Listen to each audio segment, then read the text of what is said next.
The Adulting with ADHD podcast is not a substitute for medical advice.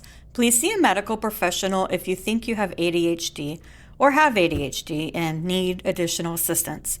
For podcast archives, please visit patreon.com/adultingwithadhd.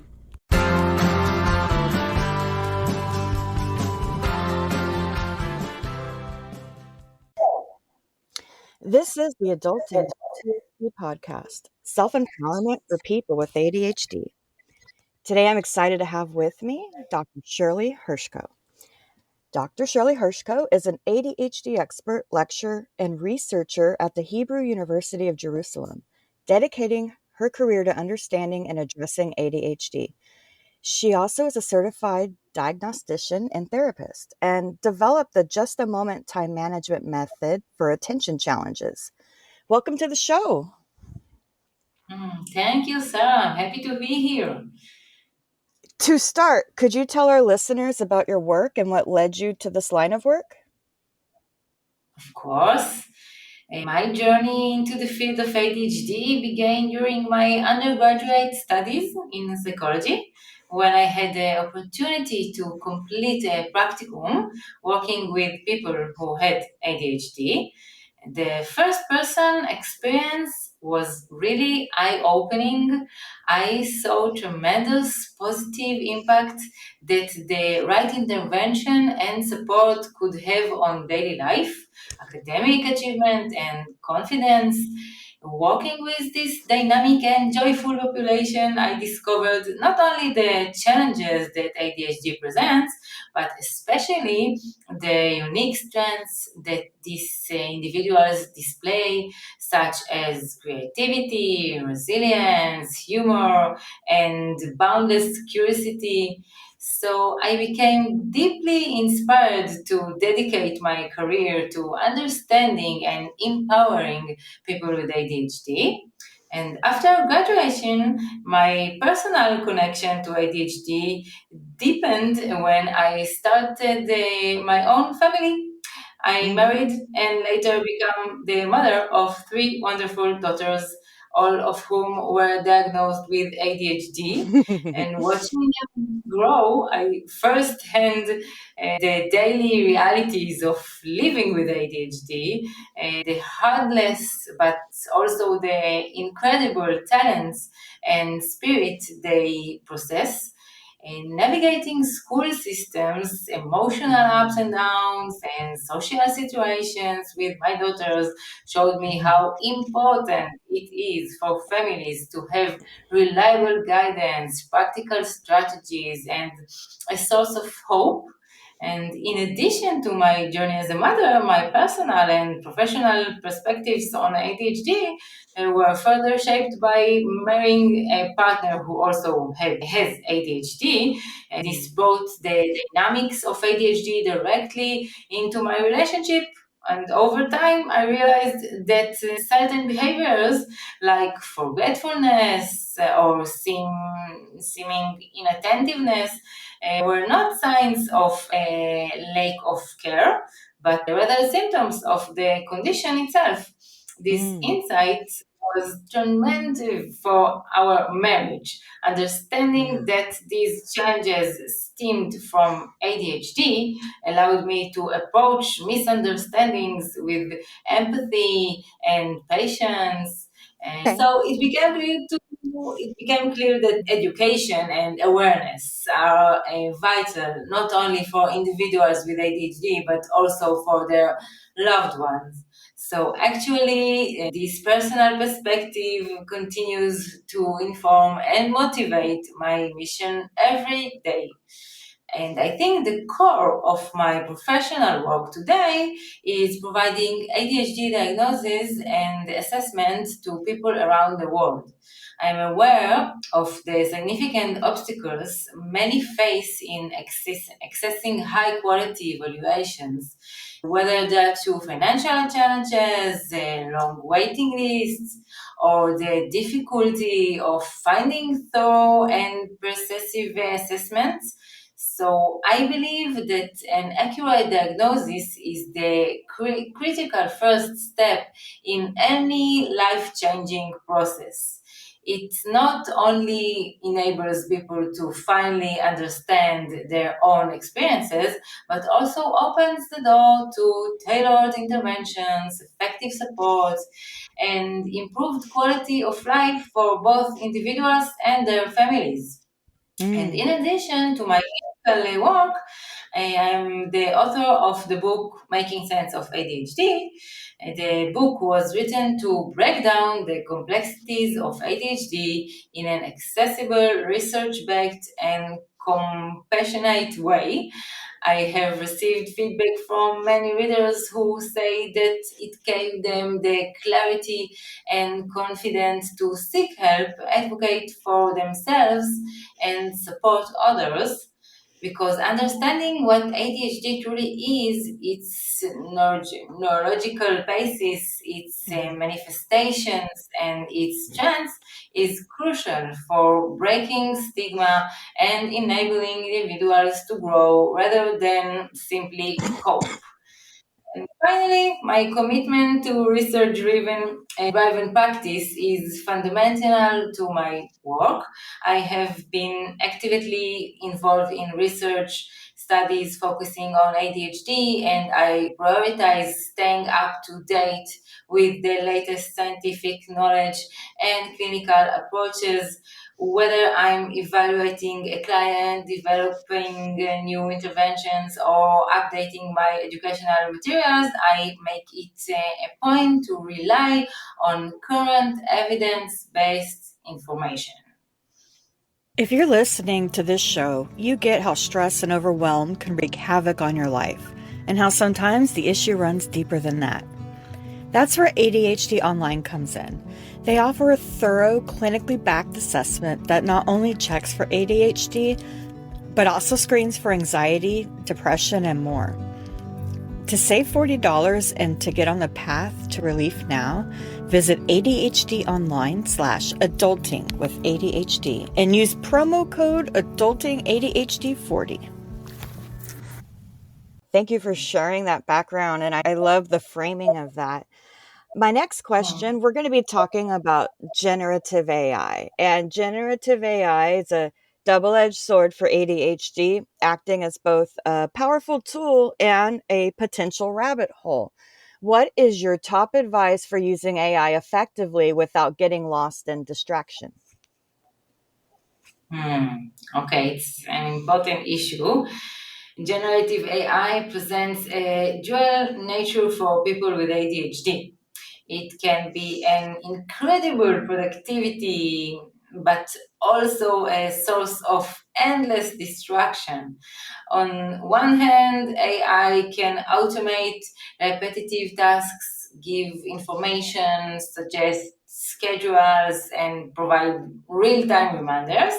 Mm, Used thoughtfully, it offers structured support for focus and organization, areas where people with ADHD often wish for support.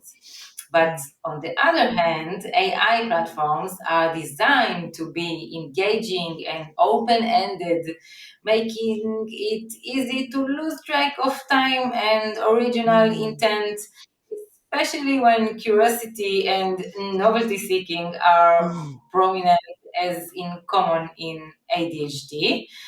My advice is to use AI tools as intentional partners rather than mhm, passive entertainment. mm. Always clarify your primary goal before opening an AI tool. Yeah. Even write it down or state it verbally. Like, Mhm, I'm using this AI today to outline my proposal, or I need three resources for my project. So this sets a cognitive ensure and increases the likelihood of staying on task. I suggest supplement this with time boxing. Set a strict mm, time limit for each AI interaction using alarms or visual timers, which helps counter time blindness and impulsivity. And furthermore, externalize all key steps. If an AI session yields multiple lines of insight or tasks, immediately extract this into a structured to-do list or project management system. This Hello? helps make Oh. sure that brainstorming doesn't turn into a dead end full of Mm. distracting side topics. I also recommend using AI tools that integrate with reminders and calendars, so insights and generated content directly enhance workflow rather than remain as isolated digital artifacts. Mm. And to avoid getting stuck for hours due to hyperfocus, a common issue for people with ADHD, set up regular breaks or use apps that require you to pause and check your progress. If possible, customize AI setting and reminders to suit your needs. For example, program the AI to remind you every 10 minutes to revisit your original goal. So by personalizing it in this way, AI can change from a time drain into a helpful assistant that supports you.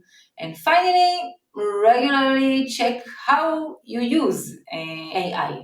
Look back at your AI sessions and ask yourself, did this help me reach my Mm. goals or just waste time? Uh-huh. Thinking like this helps you become more aware of how you learn and use AI. And over time, you'll get better at using AI to support and to organize your work instead of getting distracted. Yes, I plan on using some of those tips immediately. The next question. As AI automates routine tasks, skills like creativity and big picture thinking become more valuable. How can this shift turn ADHD traits into a significant competitive advantage in today's job market? Okay, so you're absolutely right. Today's job market is experiencing a paradigm shift as AI systems get better at doing routine and repetitive tasks that usually require thinking skills unique to humans. Mm. Creative thinking and holistic vision rise in demand. ADHD, shaped in part by differences in dopamine driven exploratory Mhm. behavior, primes individuals for precisely this new world of work. Many people with ADHD have a natural gift for their unique thinking, the ability to generate novel ideas, see connections others miss, and pivot quickly in the face of changing information. This way of thinking is helpful in new and growing fields like strategy consulting, starting businesses, creative jobs, and technology. In these areas, success depends more on coming up with ideas, testing them, and combining knowledge from different fields. Mm. So instead of being a problem, quick changes in attention and sudden ideas become strengths when the Mm. job value creativity over just following the rules. Mm. Also, people with ADHD are often very strong and able to handle challenges well because they have learned to deal with difficulties. They do well in jobs that change quickly and are uncertain. And I think another advantage in is the pattern spotting. People with ADHD are great at noticing things that don't fit, Mm. Yeah. having sudden moments of insight, and coming up with new but useful ideas. Studies shows that a part of the brain often more active in ADHD helps with creative and connecting thoughts. Mm. Since AI can handle boring, repetitive work, and people with ADHD can spend more time on work. Their unique skills Yeah. make a big differences. So I think the future of work focuses on teams made up of different strengths that fit well together. More Mm. and more employers see that supporting neurodiversity, including ADHD, is not just about helping people fit in, but also about gaining a real advantage. Mm. Companies Yeah. that want to change markets or create big innovations need Mhm. new ideas, diverse ways of thinking, and unique perspectives. Things people with ADHD have in plenty. The big change is moving from asking how can people with ADHD fit in to how can we build teams, tools, and jobs that let their strengths stand out. So, to take advantage of this, I encourage people with ADHD and those who help them to be active, look for jobs where creativity matters, work with teams from different fields, and openly share how their different way of thinking solves problems in a special way. With the support from coaches, mentors, or smart technology, ADHD can be not a problem but a big help for success in today's AI driven world. I love that. AI can accelerate work, but also create intense pressure and a feeling of always being on. How can your just a moment time management method help ADHDers manage this new AI driven pace? Okay, so AI creates a constant feeling of pressure and being always on, especially for people with ADHD.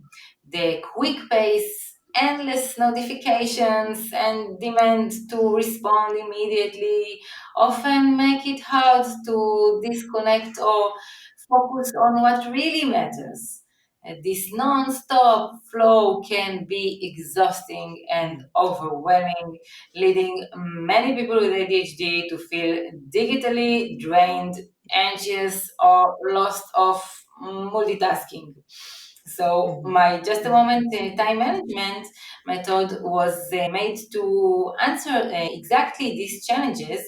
Unlike just making a simple to-do list, which can feel vague and add to the mental load, the method lets you carefully plan or in your entire week. You Mhm. see exactly when each task happens, not just in your head, but clearly Mm. in your schedule. This makes the plan concrete and removes much of the stress and confusion that a scattered list can bring. Mm. The method also focuses on real ADHD struggles, low motivation, procrastination, and forming habits. It provides practical steps for dealing with this, like breaking big tasks into smaller ones, scheduling each part, and making sure nothing slips through. This structure helps you not only plan, but actually start and finish the things that matter. And also, I think another key piece in is using set cues like Mm. timers, AI reminders, or even physical objects to prompt you to pause and check in instead of letting hours disappear in stress or distraction. You Mm. learn to stop, reset, and ask yourself if you are on track. Over time, these regular micro pauses make a real differences in how you manage energy and attention. So ultimately, just a moment isn't just about managing your time. It's about having a clear plan, controlling your schedule instead of being controlled by it, Mm. and having real tools for dealing with daily ADHD challenges By making your schedule visible and tasks manageable, the method really reduces anxiety, helps you use your strengths, and matches your work life to today's AI driven, fast paced world. That sounds really nice. Where can listeners go to learn more about your work and connect with you online? The best way to learn more about my approach and about ADHD and get practical tools in is through my book, Making Sense of Mm, ADHD, which is available on Amazon, of course. In the book, I share everything you need to know about ADHD, including detailed explanations, real life examples, and of course, my just a moment method for managing time and attention. It was written to be clear, accessible, and genuinely helpful for anyone interested in understanding or living with ADHD. And for those who wonder if they might have ADHD, I strongly recommend getting a proper evaluation. A professional diagnosis can provide valuable insights, practical advice, and access to resources that make a real difference. On my website, you can find detailed information about accurate and accessible ADHD assessment, including what to expect and how to get started. We can add a link to the website in the episode description. Whether you're starting your ADHD journey or looking for new ways to manage, I think these resources help you feel supported, informed, and empowered. The goal is not just to cope, but to build a life where your strengths and challenges are fully understood, and also where you have the practical tools to succeed. wonderful. Thank you so much for being on the show today. Oh, thank you, Sam, for having me.